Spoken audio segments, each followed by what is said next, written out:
여러분, 오늘도 주시는 말씀 가운데 깨닫는 은혜와 사모하는 심령으로 주 앞에 나아가는 귀한 이 시간 되기를 간절히 소망합니다. 오늘은 본문 말씀을 중심으로 완전한 인간이신 예수 그리스도라는 제목으로 여러분과 함께 말씀을 나누고자 합니다. 네, 성도 여러분, 여러분은 예수 그리스도의 죽으심과 부활하심을 확실히 믿으시지요? 네, 아멘이시지요? 네. 우리 모두 예수 믿고 따르는 신자라면, 그리스도인이라면 우리 예수 그리스도의 죽으심과 부활하심을 우리는 확실히 믿어야 합니다.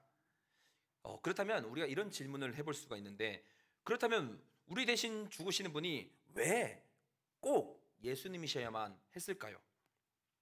왜 다른 사람도 아닌 예수 그리스도께서 우리를 대신해서 죽으셔야 했을까요? 우리는 그리스도에 대한 이해가 우리가 오해를 하게 된다면 신비적인 현상에 집중하는 그런 모습들이 나타납니다. 과거에 많은 부흥 가사들이 주로 예수의 피 자체에 우리 어떤 마력이 있는 것처럼 피에 관해서 강조하는 경우가 있었습니다. 예수의 보혈, 십자가의 보혈, 피를 철벅철벅 밟으며 우리 가는 이 고난의 길 등등, 그분들이 사용하는 단어부터 차원이 달랐습니다. 이런 단어를 사용했다는 것이 잘못됐다는 것이 아니라, 이런 강조들로, 이런 말들로 인해서 예수의 피 자체는 어떠한 마력이 있는 것처럼 자꾸만 이렇게 강조하게 되면 예수 그리스도는 완전한 인간이 아니게 되어버리는 격이 됩니다. 그렇기 때문에 중요한 건 우리가 예수 그리스도의 인성에 대해서 올바른 이해가 필요합니다. 우리가 앞서 이야기한 것처럼 그리스도의 인성에 대한 올바른 이해는 하나님이 인간이 창조하시는 그런 방식을 살펴보면 우리가 힌트를 얻을 수가 있습니다. 우리 다른 동물들과 마찬가지로 인간은 흙으로 창조되었으나 그 코에 뭐가 있었습니까? 하나님의 생기가 들어가 하나님의 형상으로 창조됨으로써 구별되어졌다는 겁니다. 그래서 우리의 구원은 완전한 인간이신 그리스도의 사역과 완전한 하나님이신 그리스도의 사역이 함께 맞물려 들어갈 때 피조물인 우리의 온전함, 즉 하나님의 형상이 온전하게 회복되고 구원도 온전해진다는 사실입니다. 그래서 인간이 완전한 피조물이라는 그런 인정과 그 안에 하나님과의 인격적인 교제가 가능한 그 하나님의 형상을 가진 존재라는 이 두 가지 인식이 올바르게 함께 균형이 잡혀 나가야 합니다. 안 그러면 우리 타락한 인간은, 우리의 본성은 자신이 피조물임을 잊어버리고 계속 과대평가함으로써 이걸 한 나머지 자꾸 우리의 안에서는 하나님처럼 되려고 하는 그런 교만이 생겨버린다는 사실입니다.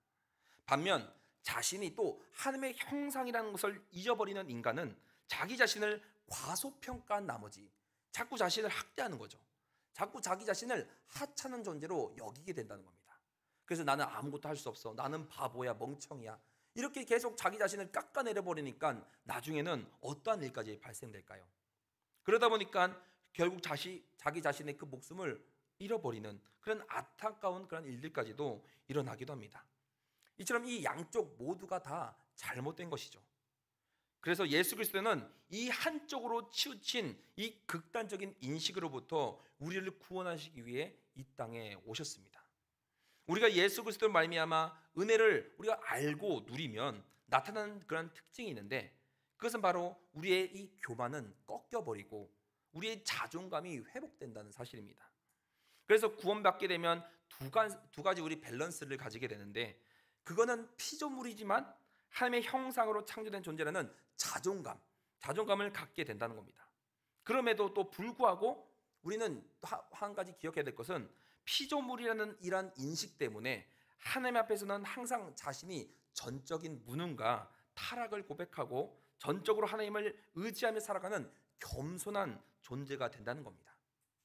그래서 우리에겐 신앙의 모든 걸음걸음마다 회개와 소망을 동시에 가지며 살아갑니다.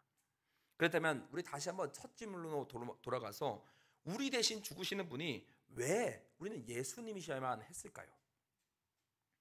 왜 다른 사람도 아닌 예수 그리스도께서 우리를 대신해서 죽으셔야만 했냐, 이 말씀입니다.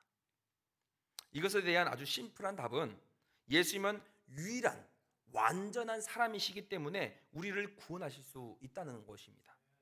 여기서 오늘 우리가 중요하게 볼 것은 바로 다 같이 한번 따라해 보겠습니다. 예수님은 완전한 인간이시다. 네, 예수님은 완전한 인간이라는 겁니다. 성도 여러분, 성경은 예수님께서 완전한 사람임을 계속 누누이 강조하고 있습니다. 디모데전서 2장 5절을 보시면 하나님과 사람 사이에 중보자도 한 분이시니 곧 사람이신 그리스도 예수라. 이 말씀을 우리가 잘 기억해 보시면은 여기서 잘 보시면 예수 그리스도께서는 중보자라고 확실하게 우리에게 말씀하십니다. 그런데 그 뒤에 왜 굳이 예수님이 사람이심을 말하고 있습니까?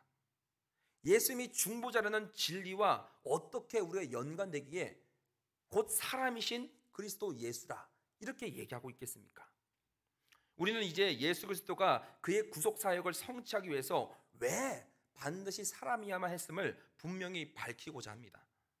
그래서 성도 여러분, 오직 사람만이 사람을 대신할 수 있습니다. 완전한 사람이야만 다른 사람을 대신하여 이 대속적인 죽음을 줄 수가 있습니다. 흔히 우리 자녀가 너무 아플 때 차라리 내가 대신 아팠으면 좋겠다라고 그렇게 이야기 많이 하죠.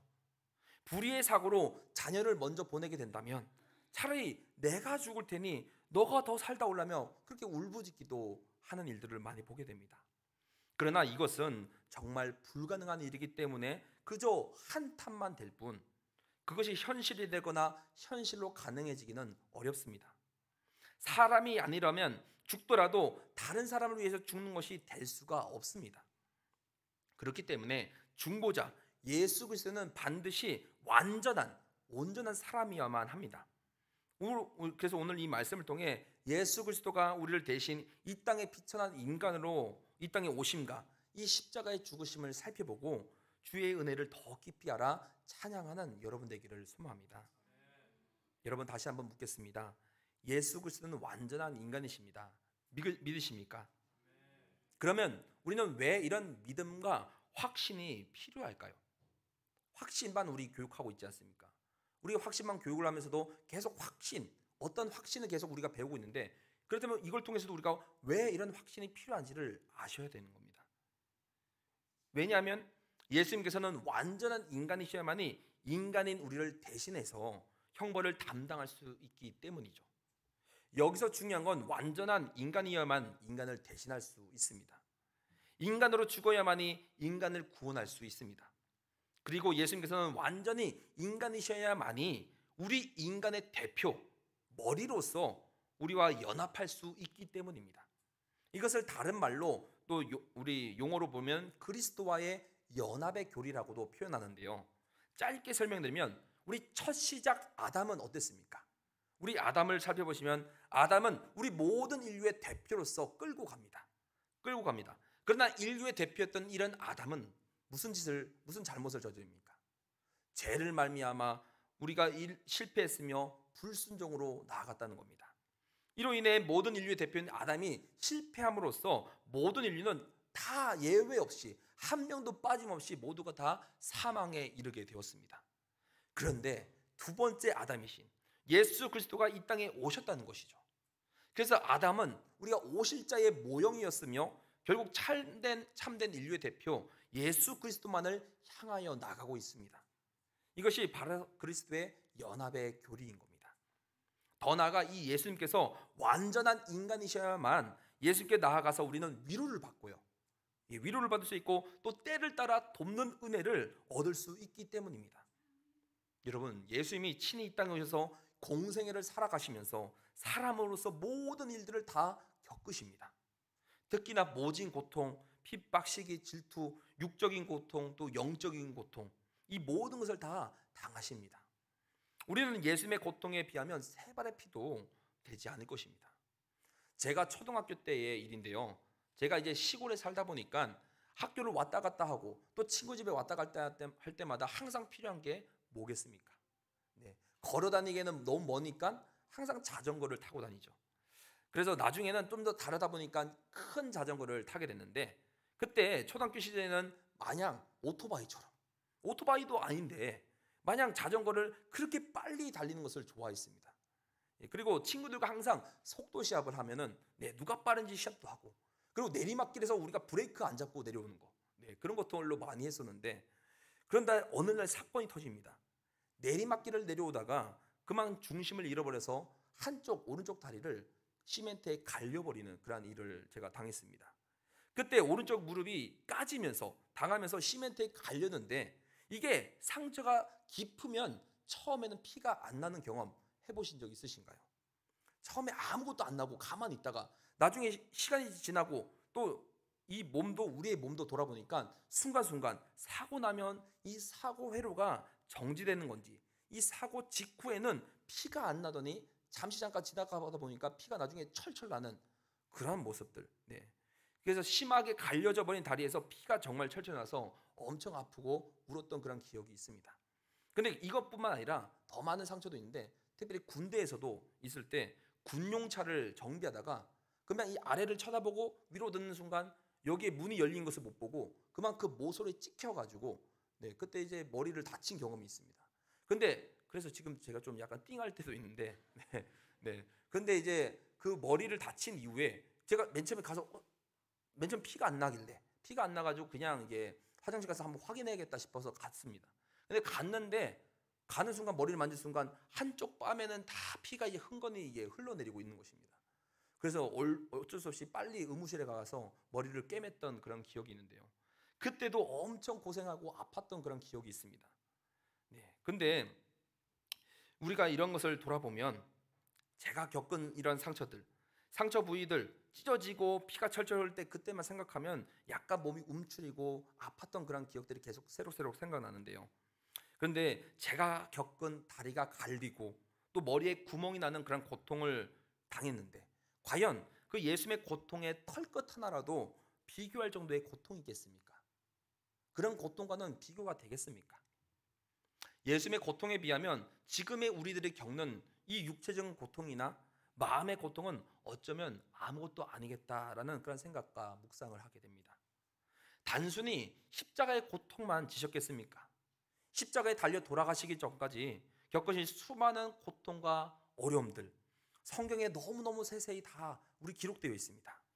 그런 예수님을 바라볼 때 우리는 우리의 고통을 돌아보기도 하지만, 그럼에도 불구하고 이런 연약한 나를 사랑하셔서 고통 가운데 자신을 내던지신 예수님께 나아가 위로를 받을 수가 있는 겁니다. 위로를 통해 너 정도면 괜찮아, 내가 너의 구원자잖아 하는 정도의 그런 위로를 주시는 거 아니죠. 그런 정도의 위로가 아닙니다. 내게로 와서 쉬라 말씀하시고, 너는 내가 사랑하는 딸이야, 아들이야 말씀하시며 더 힘차게 나아갈 수 있는 그런 새 힘을 우리에게 주신다는 사실입니다. 사랑하는 성도 여러분, 예수님은 철저히 완전한 인간이셨습니다. 인간이신 예수 그리스도의 겸손한 그런 마음을 가지고 오늘 본문에서는 두 가지로 설명하고 있는데, 먼저 6절과 7절을 보시면 사람들과 같이 되셨다라고 얘기합니다. 다른 말로는 성육신이죠. 그리고 8절에 보시면 십자가의 죽으심, 이걸 통해서 겸손한 마음, 이 두 가지 성육신과 십자가의 죽으심을 우리가 나타나고 있습니다. 그리고 예수님의 탄생과 죽음을 통해서도 완전한 인간이셨음을 계속해서 강조하고 있습니다. 예수님께서는 확실히 한 여자에게서 나셨고 십자가에서 비참하게 죽으십니다. 요한복음 19장 34절을 보시면 그중 한 군인이 창으로 옆구리를 찌르니 곧 피와 물이 나오더라. 여러분, 다른 종교를 보더라도 그 종교의 신을 끊임없이 신비한 존재로 부각하는 그런 모습들이 세세하게 면밀하게 나타납니다. 허나 예수님은 어떻습니까? 인간으로 태어났다고 분명하게 우리에게 말씀하십니다. 그분이 죽을 때에 군인이 창으로 옆구리 찌르니 피와 물이 나왔음을, 우리와 전혀 다를 바 없는 피와 물로 이루어진 육체를 지닌 인간이셨음을 말씀을 통해 증거하고 계십니다. 그런데 교회 안에 예수 그리스도를 그저 신, 하나님으로 생각하는 그런 경향이 있는데요. 이러한 문제로 과거 우리 역사적으로 이를 부정하려는 여러한 시도들이 있었습니다. 그중 하나가 가현설이라는 그런 가현설이 있는데요. 이것을 설명하면 이단교리입니다. 이것을 어떻게 설명하고 있냐면, 예수 그리스도가 세상에 사셨을 때 가졌던 육체는 진짜가 아니라는 겁니다. 유령 같은 거라는 겁니다. 육체처럼 그냥 보여졌다고 그렇게 주장하는 거죠. 그리고 이들의 구원자는 빛으로 나타나는 분인데 참 인간의 육체를 가질 수 없다고, 즉 육으로는 올 수 없다고 이야기하는 겁니다.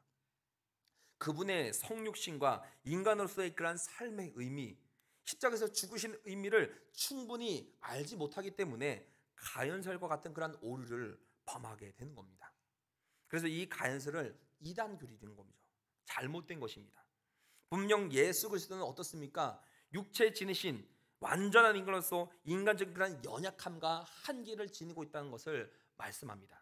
그중 첫 번째로 보시면 예수 그리스도는 인간과 동일한 생애 과정을 겪었다 그렇게 얘기합니다. 누가복음 2장 7절에 언급된 것처럼 다른 아기들처럼 태어나셨고 소년기를 거쳐 장년이 되셨다고. 그리고 누가복음 2장 40절도 보시면 이렇게 얘기합니다. 아기가 자라며 강하여지고 지혜가 충만하며 하나님의 은혜가 그의 위에 있더라. 분명하게 이렇게 말씀하시죠. 특별한 것이라곤 성령으로 말미암은 수태 외에는 다른 인간이 겪는 모든 사람과의 동일한 과정을 겪으십니다. 또 마태복음 1장 18절과 25절에도 우리에게 분명하게 말씀하시는데 이것을 다른 번역, 현대인 번역으로 제가 좀 설명해서 읽어드리겠습니다. 예수 그리스도께서 태어나신 일은 이렇다는 겁니다. 예수님의 어머니 마리아와 요셉과 약혼하였으나 아직은 결혼 전이었습니다. 그런데 성령으로 임신한 사실이 알려진 것이죠. 그러나 의로운 사람인 약혼자 요셉은 마리아를 부끄럽게 하고 싶지 않아서 남몰래 파혼하려고 그렇게 마음먹습니다. 요셉이 이 일을 곰곰이 생각하고 있을 때 꿈에 주님의 천사가 나타나 이렇게 말하는 것이죠. 다윗의 후손 요셉아, 마리아를 아내로 맞아들이는 것을 주저하지 말아라. 그녀가 임신한 것은 성령으로 된 것이다 라는 겁니다. 마리아가 아들을 낳을 것이다. 그의 이름은 예수라. 그는 자기 백성에서 죄에서 구원하실 것이다. 이 모든 일이 일어나게 된 것은 하나님께서 예언자를 통해서 말씀하신 예언이 이루어지도록 하기 위해서다라는 것으로 그렇게 얘기하는 겁니다. 그래서 처녀가 임신하여 우리가 아들을 낳을 것이며 그의 이름을 임마누엘이라 부를 것이다. 임마누엘은 하나님께서 우리와 함께 계시다라는 겁니다.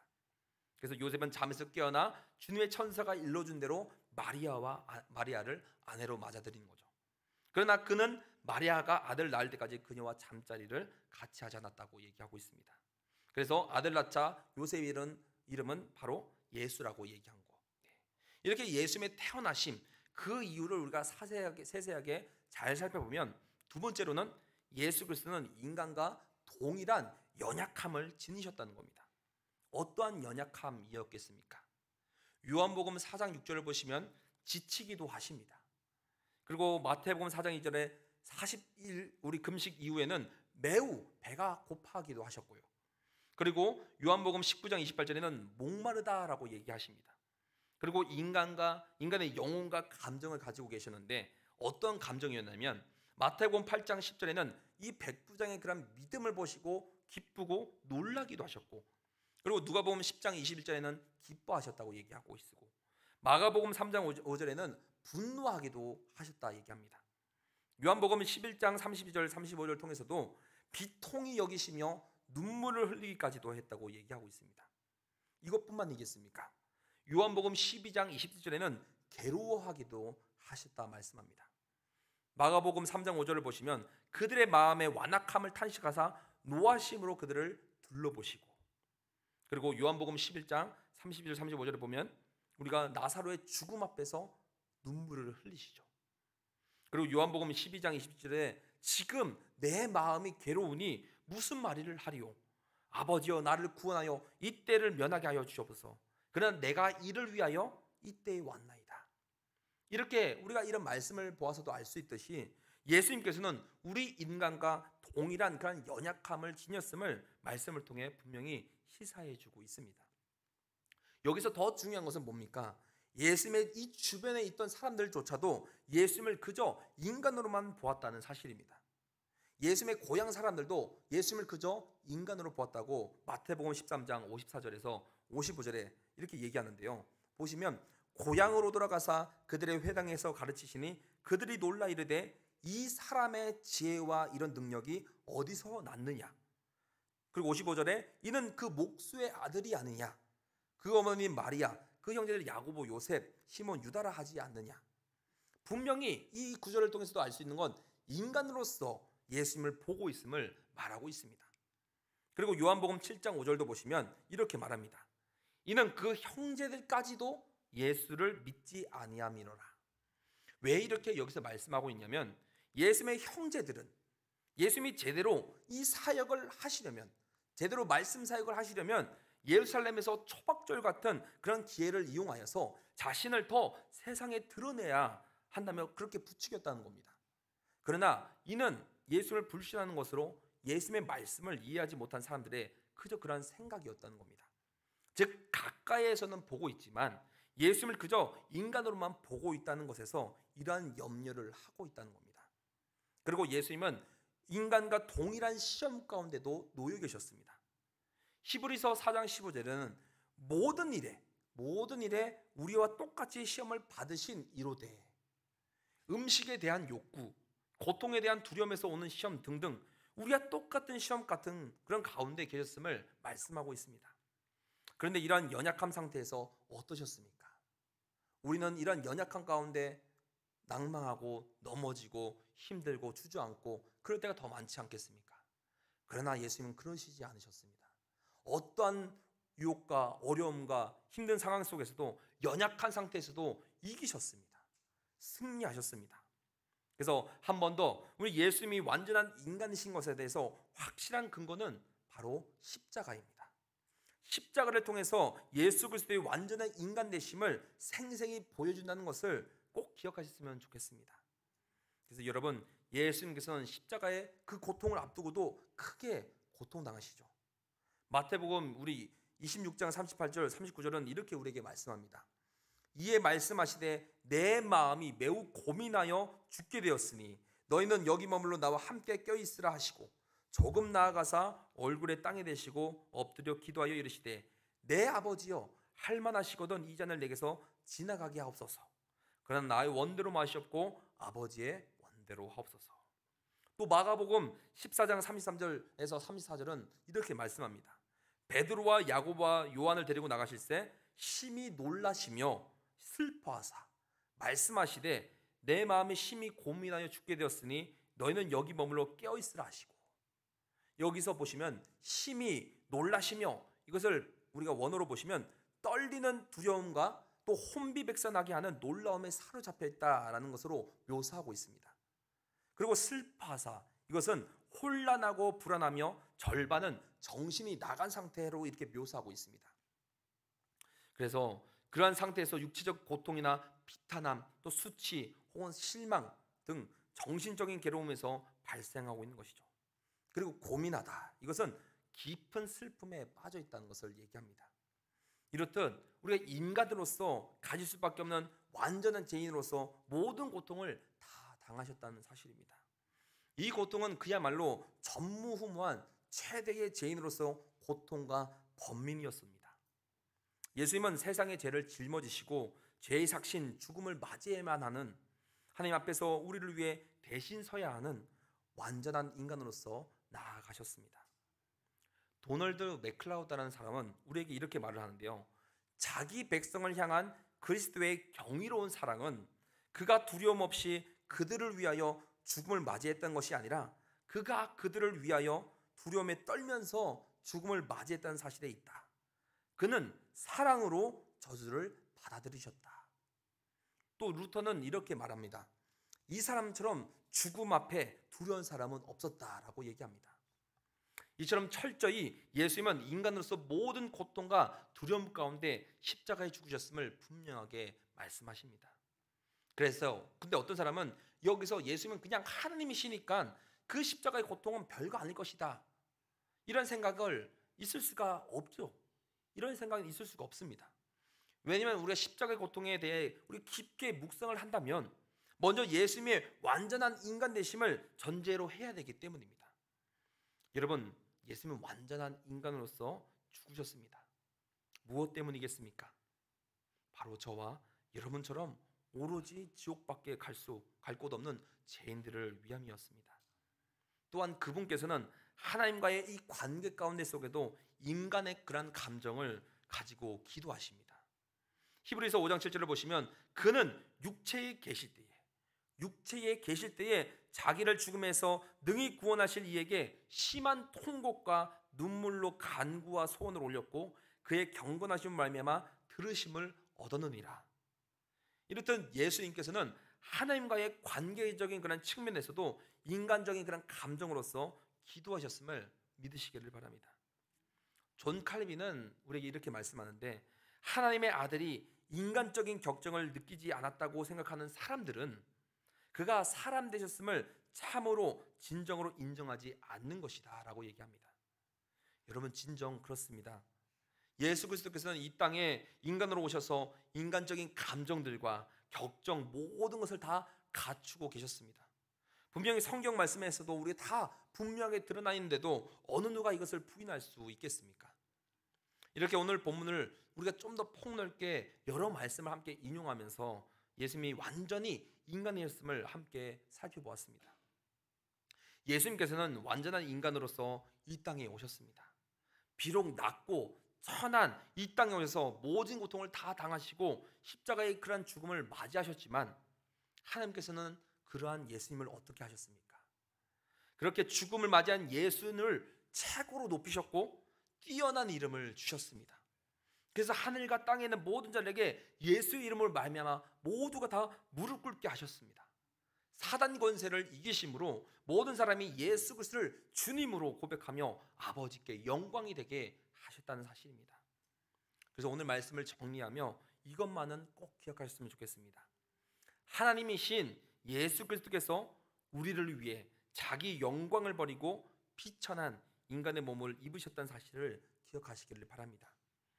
그리고 예수 그리스도는 완전한 인간이셨기 때문에 인간이 당하는 모든 고난, 고통을 다 겪으셨다는 사실을 믿으시기를 바랍니다. 우리 불교에서는 인생을 얘기할 때 고회라고 얘기합니다. 그리고 이 고난의 바다에서 열심히 팔을 저어서 스스로 건지라고 얘기합니다. 하지만 물에 빠진 사람이 스스로 건질 수 없듯 인간은 스스로를 구원할 수가 없습니다. 못합니다. 왜냐하면 애초부터 원죄를 가지고 태어난 죄인이기 때문입니다. 애초부터 우리는 물에 빠진 상태에서 태어났다는 사실입니다. 그리고 그 물에서 영원히 건져질 수 없는 그런 존재였습니다.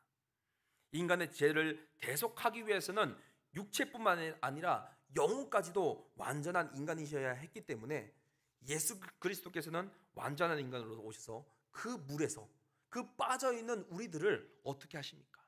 그 죄에서 우리를 건지시고 손을 내밀어 주셨습니다. 이러한 그리스도를 믿고 주라 신하는 우리는 여전히 넘어집니다. 넘어지죠.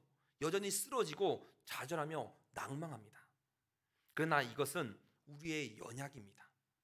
근데 이 연약을 인해 예수 그리스도를 우리에게 주신 하나님의 온전하신 은혜를 깨닫고 완전한 인간이신 예수 그리스도를 믿는 저와 여러분 역시 좀 더 나은 인간으로 이 복음적 가치를 지닌 존재로서의 삶을 살아내기 위해 우리는 함께 몸부림치며 달려나가는 그러한 성도들 되기를 간절히 소망합니다.